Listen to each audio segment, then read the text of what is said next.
इस चुनावी सभा की अध्यक्षता कर रहे भारतीय जनता पार्टी के पूर्णिया जिला अध्यक्ष श्री राकेश कुमार जी, मंच के संचालक जनता दल यू के धमदाहा प्रखंड के अध्यक्ष श्री शंभू कुमार सुमन जी, धमदाहा विधानसभा निर्वाचन क्षेत्र से एनडीए जनता दल यूनाइटेड की लोकप्रिय उम्मीदवार श्रीमती लेसी सिंह जी, यहां पर हमारे साथ आए हुए जदयू के नेता ललन सर्राफ जी, प्रदेश जनता दल यू के मुख्य प्रवक्ता संजय सिंह जी, पूर्णिया जिला जनता दल यू के अध्यक्ष शंभू प्रसाद मंडल जी, हम पार्टी के नेता श्री मनोज ऋषि जी, जदयू के प्रवक्ता श्री शिवशंकर निषाद जी, इस कार्यक्रम में मौजूद भारतीय जनता पार्टी के सम्मानित नेतागण सर्वश्री बोती जी, श्री कौशल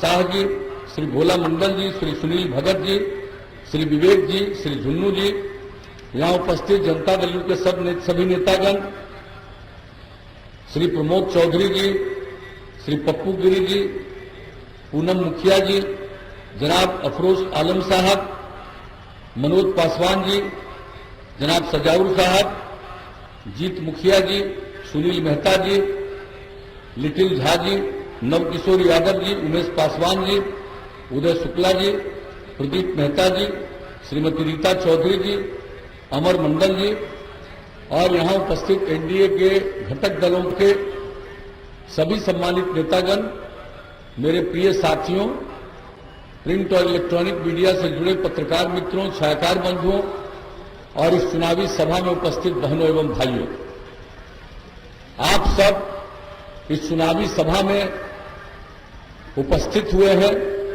पूरे उत्साह के साथ मैं आप सब लोगों का अभिनंदन करता हूं और यहां उपस्थिति के लिए आपको मैं हृदय से धन्यवाद देता हूं।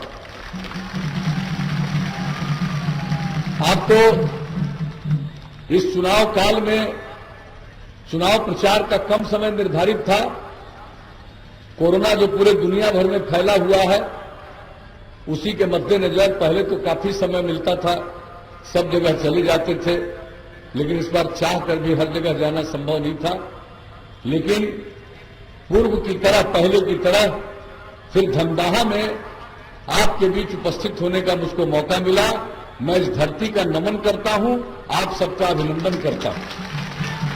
और हम तो एक ही बात कहने के लिए आए हैं। वैसे तो हर साल हम हर जिला में घूमते रहते हैं, हर इलाके में जाते हैं, यहां के साथ तो बहुत पुराना संबंध है, लेकिन आज तो हम आए हैं आपसे यही प्रार्थना करने के लिए, अनुरोध करने के लिए कि आप सब एकजुट होकर के अपनी लोकप्रिय उम्मीदवार, एनडीए की जनता दल यू की उम्मीदवार, जनता दल यू की वरिष्ठ नेत्री श्रीमती लेसी सिंह जी को तीर छाप के बगल का बटन दबा करके 5वें नंबर पर है, तीर छाप का बटन दबा करके इनको भारी मतों से विजयी बनाइए।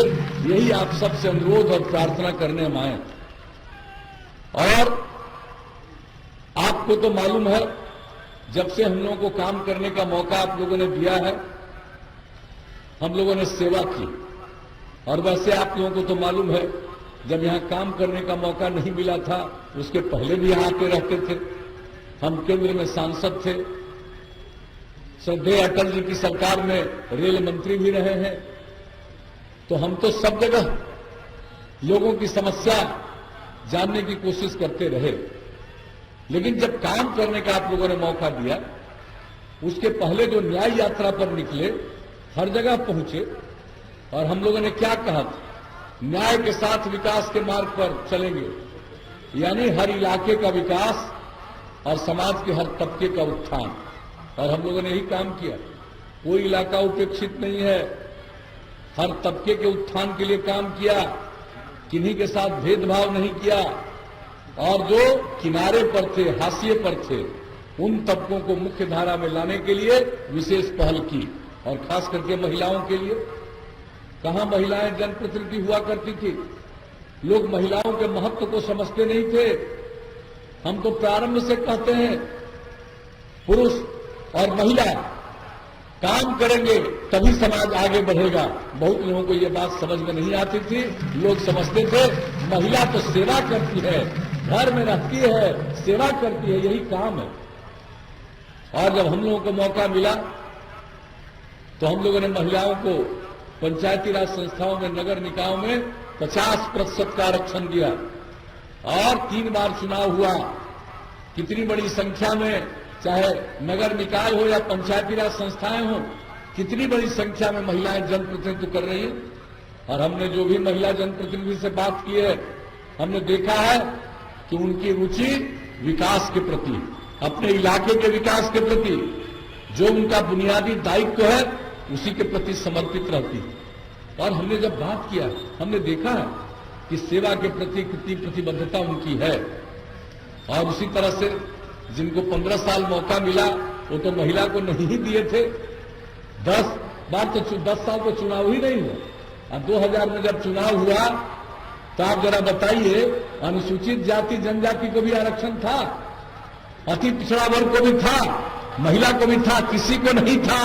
लेकिन जब हम लोगों को आप लोगों ने मौका दिया, सबसे पहला काम किया, महिलाओं को 50% आरक्षण, जो इस देश में कहीं नहीं, यहां हम लोगों ने किया। अनुसूचित जाति 16%, अनुसूचित जनजाति 1% और अति पिछड़े वर्ग को भी सम्मान देने के लिए 20% का आरक्षण। और सबको जनप्रतिनिधित्व का मौका मिला, सबका सम्मान बढ़ा, सबको अवसर मिला। तो एक एक काम। और जरा बताइए, आप करिए, जो हाल था स्कूलों का, कितनी कम लड़कियां जा पाती थी। गरीबी के कारण अपनी बेटियों को लोग पढ़ने के लिए मिडिल स्कूल में भेज नहीं पाते थे, क्योंकि उसको जो कपड़ा चाहिए वो देने की स्थिति में नहीं थी। जब हम लोगों का मौका आया, हम लोगों ने तुरंत पोशाक योजना शुरू किया। कितनी लड़कियां बढ़ गई। फिर लगा कि 8वीं तक सिर्फ लड़की को पढ़ाएंगे। हमने देखा कि हाई स्कूल में 9वीं क्लास में पूरा बिहार, इतना बड़ा राज्य, इतनी बड़ी आबादी, और 1,70,000 से भी कम लड़कियां पढ़ती थी।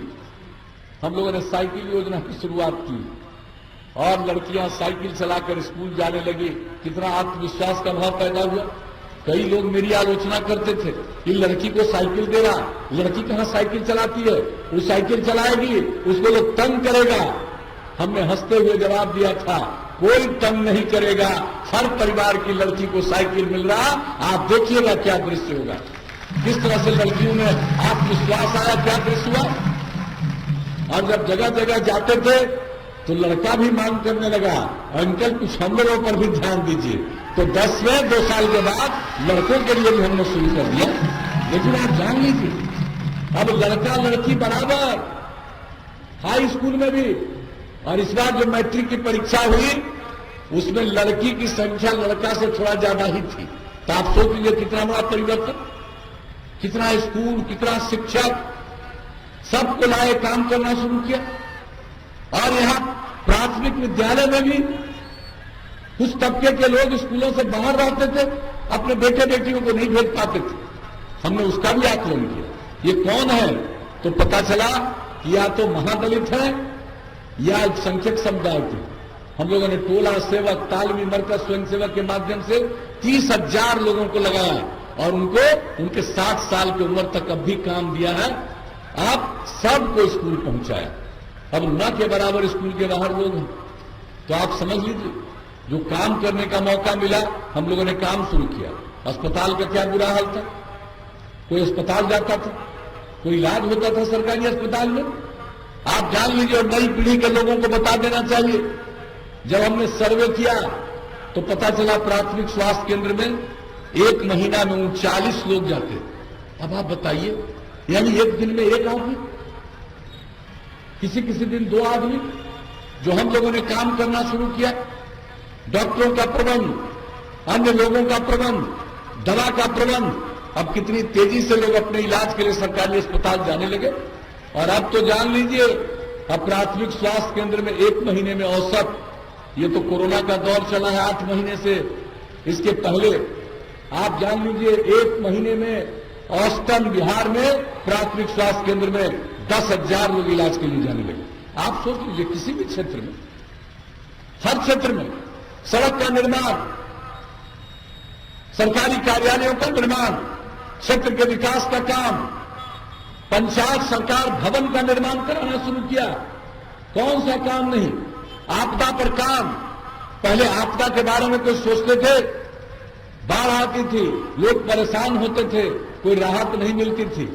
और हम लोगों को जब मौका मिला 2007 में, जब 22 जिला प्रभावित हुआ, 2.5 करोड़ लोग बाढ़ से प्रभावित हुए, हम लोगों ने आपदा प्रबंधन का जो काम किया और यही कहा कि सरकार के खजाने पर पहला अधिकार आपदा पीड़ितों का है। जो काम करना शुरू किया, लोग कहां मदद करते और एक एक करके सब मदद, सब काम। और जान लीजिए हम लोग काम करते रहे। हर 5 साल में जो काम किया उससे आगे अगले 5 साल में, और इस बार जो काम करने का मौका मिला, क्या स्थिति थी भाई? पहले बिजली का क्या हाल है?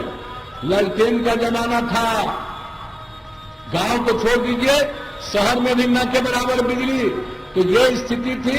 अब उसके लिए भी जो हम लोगों ने समाधान का प्रयास किया, आप अच्छी तरह जानते हैं किस तरह से हम लोगों ने काम किया।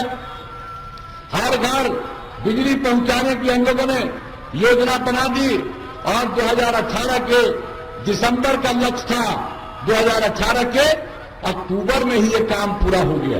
अब आप समझ लीजिए किस तरह से हम लोगों ने काम किया।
हर घर बिजली पहुंचाने की हम लोगों ने योजना बना ली और 2018 के दिसंबर तक काम पूरा करना था। 2 महीना पहले कर दिया। पहले जो लोगों को काम करने का 15 साल तक मौका मिला साहब, क्या बिजली की स्थिति थी? पूरे बिहार में 700 मेगावाट की खपत। आप लोगों ने हम लोगों को मौका दिया, हर घर बिजली पहुंचा दिया, जर्जर तार बदल दिया और अब तो बिजली की खपत और बढ़ रही है। अब तो लोग खेती में भी, सिंचाई के लिए भी बिजली का इस्तेमाल कर रहे हैं और अब 6000 मेगावाट से ज्यादा बिजली की खपत बिहार में हो रही है और 5000 करोड़ रुपया से ज्यादा जो सरकार बिजली खरीद करके लोगों को आपूर्ति कर रही है, सरकार की तरफ से 5000 करोड़ रुपए से भी ज्यादा का अनुदान है। आप जान लीजिए। तो हम लोग कहते हैं, उसको करते हैं और एक एक काम। और आपको बता देना चाहते हैं, अब आगे जब काम भी, इस बार जो मौका मिला हम लोगों ने और क्या कहा, हर घर नल का जल, उसके लिए तेजी से काम चल रहा है। हर घर तक पक्की गली और नाली का निर्माण, हर गांव तक पक्की सड़क, और जो टोला था वहां तक भी टोला संपर्क योजना, शौचालय का निर्माण हर जगह, ये सारा काम किया गया। उसको हम लोगों ने करना शुरू किया। आप जान लीजिए, आपके क्षेत्र के बारे में हम बता देना चाहते हैं, गुणवत्ता प्रभावित है, थोड़ा समय लगता है। आधा से ज्यादा इलाके में आपका नल का जल हो गया, बहुत तेजी से काम चल रहा, बहुत जल्दी पूरा हो जाएगा। और घर तक पक्की गली और नाली में कुल मिला के 617 वार्ड में ये काम पूरा हो गया। और ग्रामीण टोला संपर्क योजना में 28 बसावटों को संपर्कता प्रदान की गई। और ग्रामीण सड़कों का निर्माण 166 ग्रामीण सड़कों का निर्माण इस विधानसभा क्षेत्र में हुआ। 394 किलोमीटर सड़क बनाया गया गांव को जोड़ने के लिए। तो जो कहा उसको करने की कोशिश हम लोगों ने की है। और कौन सा काम नहीं, आप समझ लीजिए, राज्य उच्च पथ धमदाहा रुपौली तक 20 किलोमीटर लंबाई के पथ का निर्माण कराया जा रहा है। साथ ही धमदाहा से बढ़ाकर बिहारीगंज बॉर्डर भाया बढ़हरा कोटी 21 किलोमीटर लंबाई के पथ का निर्माण कराया जा रहा है। हर प्रकार से ये सारा का सारा काम धमदाहा एवं कृत्यानंद नगर में कुर्सेला, मीरगंज, सरारी, काला बलुआ, रानीगंज 33.6 किलोमीटर पथ का निर्माण कार्य पूर्ण कराया गया। मतलब पथ का निर्माण, एक एक चीज, हर तरह का काम हम लोग जो कहते हैं उसको करते हैं। तो काम तो किए हम लोग। और एक बात और बता देते हैं कि किस तरह से अपराध पर नियंत्रण किया। आप जान लीजिए, अपराध पर जो नियंत्रण किया, शाम के बाद किसी की हिम्मत होती थी घर से बाहर निकलने की, नई पीढ़ी के लोगों को बता देना चाहिए। और अब जान लीजिए, अपराध पर इतना नियंत्रण हुआ है, केंद्र सरकार के द्वारा हर साल हर राज्य के अपराध के आंकड़े प्रकाशित होते हैं। जो सबसे हाल में आंकड़ा प्रकाशित हुआ है, बिहार इतना बड़ा राज्य, इतनी आबादी का राज्य, और अब बिहार अपराध के मामले में देश में 23वें नंबर पर चला गया है। इतना बड़ा राज्य होते हुए आप सोच लीजिए। और विकास का दर प्रतिवर्ष बिहार का 12.84%, औसतन प्रति व्यक्ति आय 10.52%, हर चीज में वृद्धि। तो काम करते रहे। अब आगे मौका दीजिएगा तो हम कुछ बात आपको बता देना चाहते हैं। हम लोगों ने तो सब तरह से काम किया, लेकिन आगे मौका मिलेगा। हम लोगों ने औद्योगिक नीति में परिवर्तन किया है, केंद्र सरकार ने सहायता दी है, और अब जो नई टेक्नोलॉजी है, उस नई टेक्नोलॉजी का प्रशिक्षण इतने बड़े पैमाने पर कराएंगे कि यहां पर काम होगा, किसी को मजबूरी में बिहार के बाहर जाना नहीं पड़ेगा। यही काम, बल्कि दूसरे जगह के लोग आके काम करेंगे। इतना उद्योग और व्यवसाय यहां पर बढ़वाएंगे। केंद्र के सहयोग से बिहार आगे बढ़ेगा। और दूसरी बात कह देते हैं, अभी तो हम लोगों ने दे दिया हर घर बिजली, हर गांव में हम लोग, आप लोग अगली बार मौका दीजिएगा तो हम लोग आप सबको सोलर स्ट्रीट लाइट हर गांव में लगाएंगे। रात में घर का बिजली बुझाइएगा और पूरा रात इस सौर ऊर्जा से पूरा का पूरा रोशनी ही रोशनी, उजाला ही उजाला पूरे गांव में रहेगा। और जितना काम कर रहे हैं ये सब का अनुरक्षण, देखभाल, और सबसे बड़ी बात है साफ सफाई। आप तो जान रहे हैं पर्यावरण पर जो काम हम लोग कर रहे हैं, जल जीवन हरियाली अभियान कितनी जागृति लाई है। आप में बहुत बड़ी संख्या में लोग मानव श्रृंखला में 19 जनवरी को शामिल हुए। तो हमारा पर्यावरण के प्रति सोच है।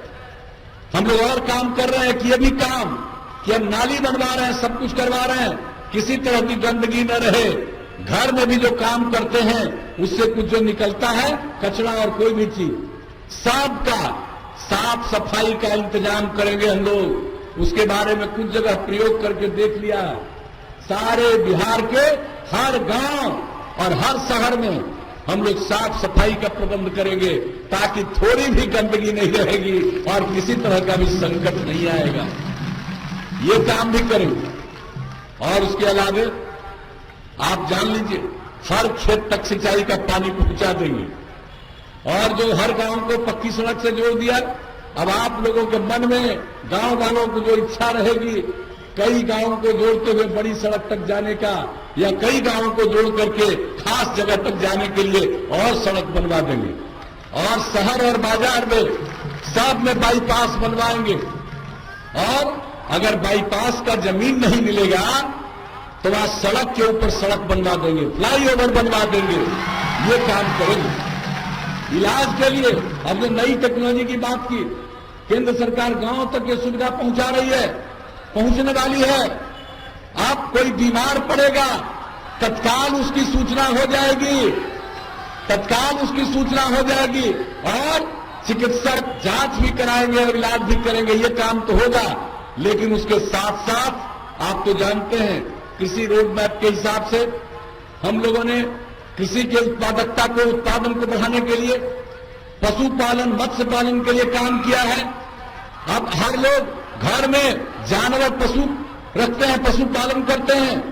टीकाकरण का तो इंतजाम हो गया, लेकिन लोगों को अपने पशु के बीमार होने पर इलाज कराने में बहुत पैसा खर्चा होता है। अब हम लोगों ने सोच लिया है, आज से 10 पंचायत में हम लोग पशु चिकित्सालय बना देंगे। और नई टेक्नोलॉजी से अगर जानवर खराब हुआ, आपका बीमार हुआ, तुरंत खबर मिलेगी, चिकित्सक इलाज के लिए आएंगे।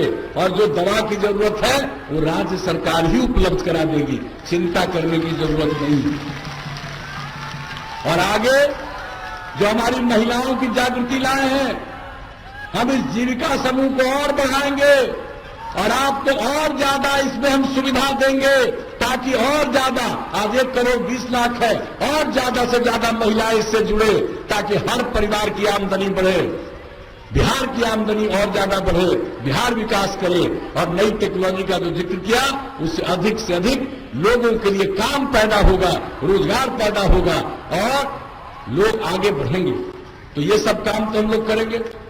केंद्र का सहयोग, राज्य का प्रयास, मेहनत मिलकर के हम लोग बिहार को नई ऊंचाई पर ले जाएंगे।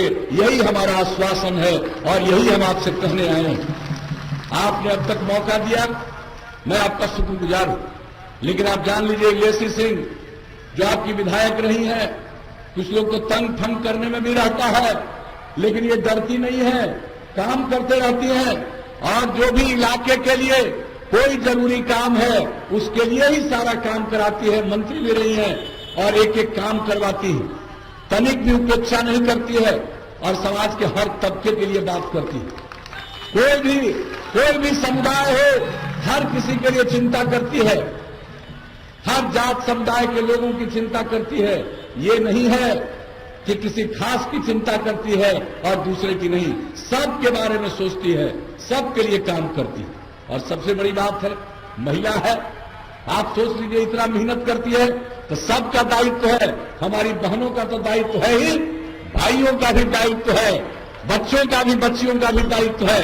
सब लोग मिलकर के एकजुट होकर तीर छाप के बगल का बटन दबा करके लेसी सिंह को भारी मतों से विजयी बनाइएगा, यही हम निवेदन करने आए। तो क्या, और जान लीजिए, आज चुनाव का आखिरी दिन है और परसों चुनाव है और ये मेरा अंतिम चुनाव है। अंत भला तो सब भला। अब आप बताइए, वोट दीजिएगा ना इनको? हाथ उठा के बताइए। बहुत बहुत धन्यवाद। हम इनको जीत का माला समर्पित कर दें, जीत का माला समर्पित करें।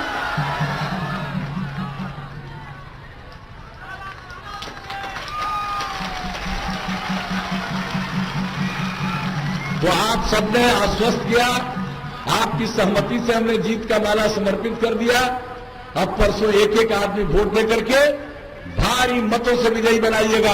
अब तक जितना विजयी बनाए हैं उससे भी कई गुना ज्यादा वोट से विजयी बनाइएगा, यही हम आग्रह कर रहे हैं। और देखिए, बहनों को हम कहेंगे, अरे आप ही के लिए तो सब ज्यादा काम किया, तो इसलिए आपसे आग्रह है कि परसों सुबह तैयार होके पहले वोट दे दीजिएगा और वोट देने के बाद आइएगा तो घर में खाना बनाइएगा, खाइएगा। और घर के बाकी लोगों को भी कह दीजिएगा कि जाओ पहले वोट देके आओ, तब खाना खिलाएंगे। इसलिए सब लोग वोट देंगे, भारी संख्या में वोट देंगे और भारी मतों से विजयी होगी और पुनः एनडीए की सरकार बनेगी और बिहार को केंद्र और राज्य मिलकर के नई ऊंचाइयों तक पहुंचाएगा। हम सब बिहार को एक विकसित राज्य के रूप में परिणत करेंगे। इन्हीं शब्दों के साथ आपने जो वचन दिया, आश्वासन दिया, इसके लिए मैं आप सब लोगों को धन्यवाद देता हूं, आप सबका अभिनंदन करता हूं और इतना ही कहते हुए मैं अपनी बात को समाप्त करता हूं।